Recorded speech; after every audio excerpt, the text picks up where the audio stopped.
This is the Lone Crater YouTube. We hope this video helps. You've opened the document and you're ready to remove that extra page. First, scroll to the blank page and click to place the cursor at the very start or very end of that page. Once done, check View for any option that reveals section or page breaks so you can see invisible separators. Make sure to save or have version history ready before editing in case you need to revert. Now you're set to try the simplest removal. Delete or backspace through any empty paragraphs or visible page break markers. Now you'll remove the content that forces the extra page.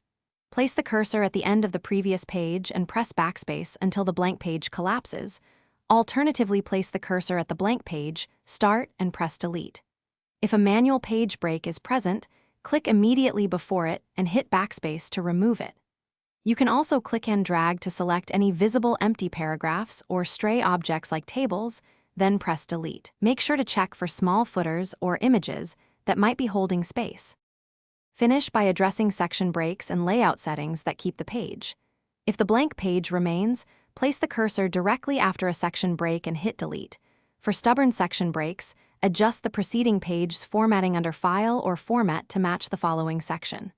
Once removed, switch to Print Layout or use Print Preview to confirm the extra page is gone. If something shifts unexpectedly, use Undo or Version History to restore and retry with a different removal method. One tip. Thanks for watching. Consider subscribing if we helped you.